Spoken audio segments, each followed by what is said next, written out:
व्यक्ति भगवान की तपस्या करता है धनवान बनने के लिए, भगवान प्रसन्न होकर उसे दर्शन देते हैं और कहते हैं कि वर मांगो।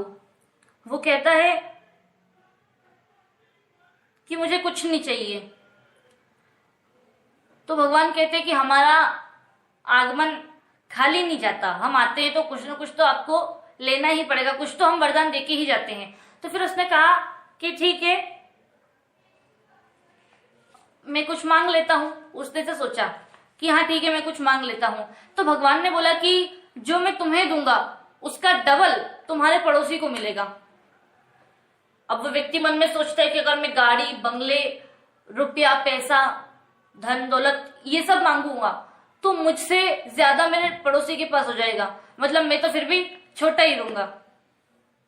तो वो व्यक्ति भगवान से कहता है, बड़े कुछ देर सोच विचारने के बाद भगवान से कहता है कि मेरी एक आंख फोड़ दो। उसने मन में ये सोचा कि मेरी एक फूटेगी तो पड़ोसी की दोनों फूट जाएगी। वो भगवान से कहता है कि मेरी एक आंख फोड़ दो। वो व्यक्ति ये मांग तो लेता है, लेकिन वो व्यक्ति ये सब मांग तो लेता है, ये वरदान, लेकिन हम सभी की सोच भी उस व्यक्ति की जैसी ही है। हम भी यही सोचते हैं कि हमारा अच्छा होना चाहिए, दुनिया भाड़ में जाए, किसी और को कुछ भी हो हमको कोई फर्क नहीं पड़ता, हमारा अच्छा हो जाना चाहिए। स्वार्थी हर एक है पर स्वार्थी कोई नहीं है। हर एक को अपनी पड़ी है, किसी और के बारे में किसी को कोई फर्क नहीं पड़ता।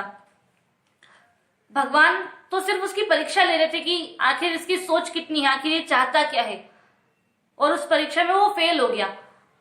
हो सकता है भगवान इसका उल्टा कर देते, अगर वो कुछ ऐसी चीज मांग लेता कि ठीक है भगवान मुझे 100 रुपए दे दो, पड़ोसी को 200 मिल जाएगा तो ठीक है, उसका भला होगा तो मेरा भी कुछ तो भला होगा ही। अगर वो ये सोचता तो हो सकता है भगवान पड़ोसी को देने की बजाय उसको डबल करके दे देते, लेकिन उसकी सोच ऐसी थी कि नहीं, मेरा भला हो, सामने वाले का नुकसान भी होगा तो कोई फर्क नहीं पड़ता। यही सोच हमारी होती है, जबकि हमें हमारी सोच ऐसी होनी चाहिए, हमारी सोच सुदामा जी की पत्नी की जैसी होनी चाहिए। जब विश्वकर्मा जी गए थे वृंदापुरी में, जहां सुदामा जी का जो गांव था, उस गांव में जब गए थे विश्वकर्मा जी कृष्ण भगवान की आज्ञा पाकर कि सुदामा जी का घर जो है वो पूरा घर बनाना है, झोपड़ी से महल में उसको तब्दील करना है, उसको झोपड़ी से महल बनाना है।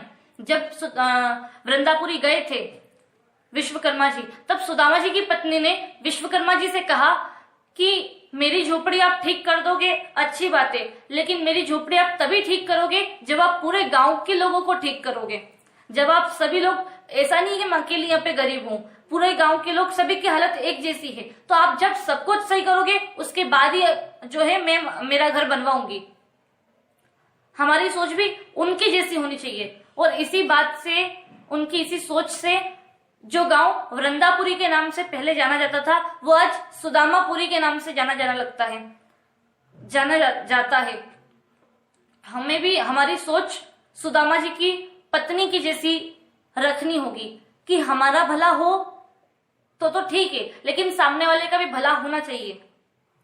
स्वार्थी तो हम हैं ही, हमें स्वार्थी ना होकर परस्वार्थी बनना है। परस्वार्थ में ही स्वार्थ छुपा होता है।